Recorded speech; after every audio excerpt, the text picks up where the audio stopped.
In the world of mixed martial arts, loyalty is currency. Fighters bleed for the brand. They sacrifice everything for the promise of glory. But what happens when the machine that built you refuses to pay what you're worth? What happens when the spotlight becomes a cage? This is the story of a fighter who walked away from the biggest stage in combat sports. A fighter who chose freedom over fame. A fighter who started a revolution. This is the story of Paddy Pimblett. The announcement came out of nowhere. No warning, no leaks. Just a simple statement that would shake the foundations of the UFC. Paddy Pimblett, the Liverpool loudmouth, the fan favorite, the fighter Dana White once called a future superstar, was leaving. Not retiring, leaving, walking away from the biggest promotion in the world to join the PFL. And this, I'm used to it. I said it before the fight. Once I beat him, people will be like, "Oh, he was doing for the UFC, he's washed, he's 38.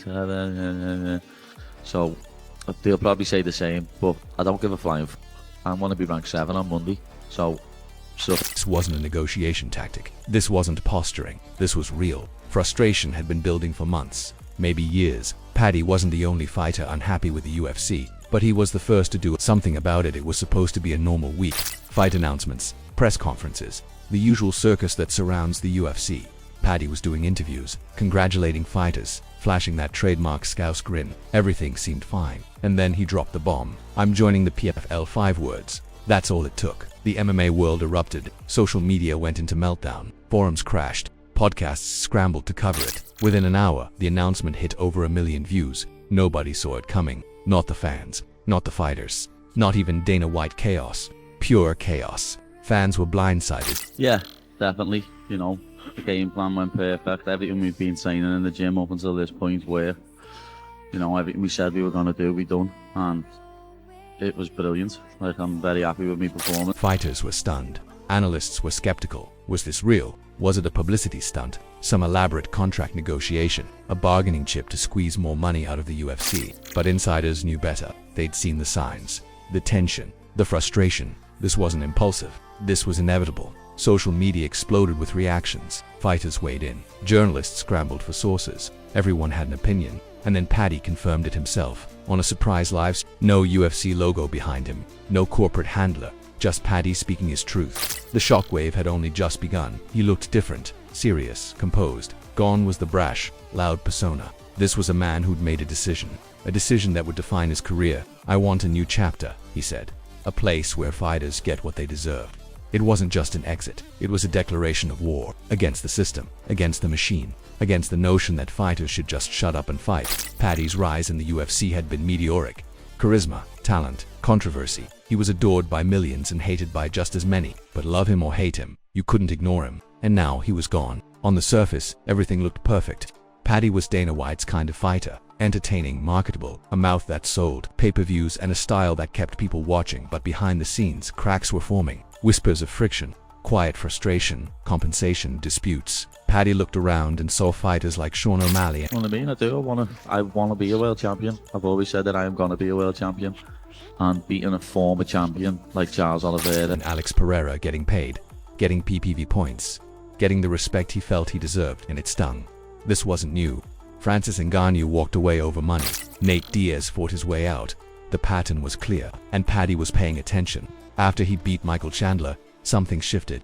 Interviews felt different, guarded. He started talking about independence, about life outside the UFC. The signs were there. We just weren't listening. UFC 314. The night everything changed. Backstage, tension was already thick. And then it happened. A confrontation. Paddy and Colby Covington. Colby, ever the provocateur, mocked him, called him a Dana White project, a manufactured star, a gimmick. Security had to step in. Voices were raised. Paddy was done. Done being the mascot. Done being the meme. Done being disrespected by fighters and fans who never took him seriously. He'd proven himself in the cage. Dominated Tony Ferguson. Beaten Michael Chandler. But the hardcore fans, they still saw him as a joke. A loudmouth who got lucky. And Paddy wanted more. He deserved more. After UFC 314, Dana gave an interview. The question was simple. Is Paddy ready for a title shot? Dana's answer, lukewarm, non-committal. We'll see. There's a lot of guys ahead of him. No enthusiasm. No belief. It was a red flag. Behind the scenes, negotiations were stalling. Paddy wanted PPV points, sponsorship freedom, creative control. The UFC said no. They wanted him locked in, controlled, a product, not a partner. And Dana wanted obedience. He built this promotion by keeping fighters in line, by making them replaceable. But Paddy wasn't playing that game anymore. The rumors started quietly. Whispers in gyms, conversations behind closed doors. Could Paddy really leave? The PFL had been making moves. They were building something. The super fight division was offering what the UFC wouldn't: transparency, freedom, ownership. And they'd been courting Paddy since his win over Tony Ferguson. The pitch was simple: more money, full sponsorship control, content ownership, a partnership, not a dictatorship. For the first time in his career, Paddy had options. And the UFC, they didn't take it seriously. They thought he was bluffing. They were wrong. 5:03 p.m. UK time. Paddy went live on YouTube. The thumbnail was simple, bold: "This is my last fight for the UFC." Within seconds, thousands flooded the chat. What's happening? Is this real? The speculation ended. Paddy stared into the camera, calm/resolute. "I'm done with UFC. I'm joining the PFL. No apologies, no regrets." Frustration had turned into action. Years of being underpaid, undervalued, and disrespected had led to this moment. 5 minutes. That's all it took. 5 minutes to end his relationship with the biggest fight promotion on earth. And just like that, Paddy Pimblett was free. Money wasn't the only reason, it was deeper than that. Paddy had built the UFC's brand in the UK, sold tickets, went viral, became a household name, but the system didn't reward him, not fairly. His early contracts were embarrassing. While he was selling out arenas, he was earning less than fighters on the prelims. He felt used, exploited. The UFC treated him like a product, a commodity, something to be marketed and sold, but never a partner, never an equal. And Paddy realized something: the machine didn't serve fighters. Fighters served the machine. And he was done being a cog. The more successful Paddy became, the worse it got.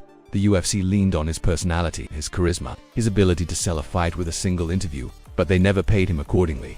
Instead, they demanded more appearances, more media, more promotional work. And when Paddy asked for better pay, better terms, he was told to be grateful, to stay in his lane. The Baddy was supposed to be fun, a character, but Paddy was suffocating. The persona became a cage, and the UFC wasn't interested in letting him out. The first public crack came on the MMA Hour. Paddy sat down with Ariel Helwani and spoke openly about pay, about fighter treatment, about how fighters are used for clicks and views but never compensated fairly. The UFC brass wasn't happy. They told him to focus on fighting, to stop talking. But Paddy kept winning.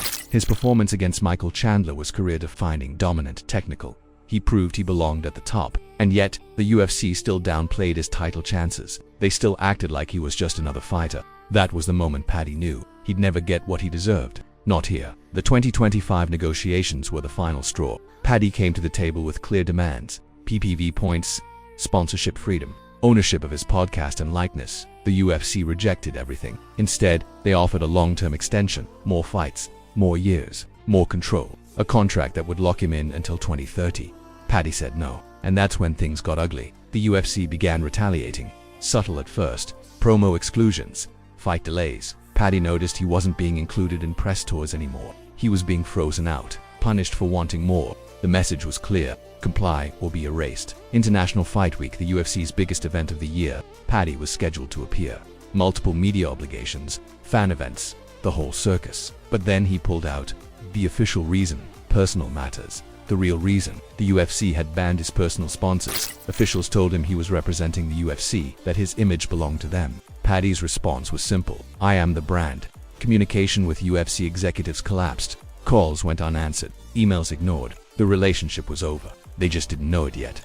Dana White made one last attempt, a final offer: more money, a bigger contract, but still no control, still no freedom. Paddy declined, and then came the live stream. 5 minutes to end a 5-year relationship. The UFC responded immediately, defensively. They claimed he was still under contract, that he couldn't just walk away. But Paddy's team had found a loophole, an inactivity clause. Legal binding: he was out. And Dana was furious. Behind closed doors, he raged, but publicly, he stayed silent. The damage was done. The PFL offered Paddy something the UFC never would: respect. A multi-fight deal worth over $8 million, PPV participation, unlimited sponsorship opportunities, full creative control, ownership of his content, his brand, his future. The PFL didn't see Paddy as just a fighter. They saw him as a global ambassador, a crossover star, someone who could change the sport. And for the first time in his career, Paddy felt valued, not as a product, as a partner. The choice was obvious. The UFC scrambled. Internally, panic set in. New contract clauses were drafted. Memos went out about social media control, narrative management. They couldn't let this happen again, but the damage was cultural. Other fighters started talking openly about pay, about rights, about freedom. The conversation Paddy started couldn't be stopped, and the UFC knew it. They'd lost more than a fighter. they'd lost the illusion of control. Paddy's move sent shockwaves through MMA. Fighters like Arman Tsarukyan and Kevin Holland spoke up. Legends like Georges St. Pierre publicly supported him. The PFL launched the Freedom Fund, a program designed to help fighters legally exit restrictive UFC contracts. Paddy had become a symbol, not just of independence, of possibility. Fighters realized they had power, that they weren't replaceable, that the system could be challenged. And the PFL wasn't wasting time. They were building something historic, the biggest pay-per-view in company history. Paddy Pimblett and Francis Ngannou, two fighters who walked away from the UFC headlining together. The event was titled PFL The Uprising. Scheduled for spring 2026, negotiations with Amazon and Netflix for global distribution were already underway. This wasn't just a fight card, it was a statement. The sport was changing, and Paddy was leading the charge. Paddy changed the conversation. Fighters began viewing their worth differently. Inside the UFC, morale dropped, uncertainty spread. Fighters who once felt powerless now felt emboldened. They realized they weren't just cogs in a machine. They were the machine. And Paddy, he stayed quiet, returned to Liverpool, trained, focused. His silence spoke louder than any interview ever could. Confidence through action, not words. Paddy Pimblett's move marks a turning point in mixed martial arts. The UFC lost one of its biggest homegrown stars. The PFL gained the face of fighter independence. The sport will never be the same. Because Paddy didn't just leave the UFC, he showed every fighter in the world that there's life beyond the octagon, that freedom is possible, that your worth isn't defined by one organization. This is more than a contract dispute, more than money. This is a revolution, and it's only just beginning. Some will call him a traitor, others will call him a hero, but one thing is certain. Paddy Pimblett changed the game, not by fighting, but by walking away, and in doing so, he gave every fighter the courage to ask a simple question: what am I really worth? The answer: more than they've been told. The uprising has begun, and there's no going back.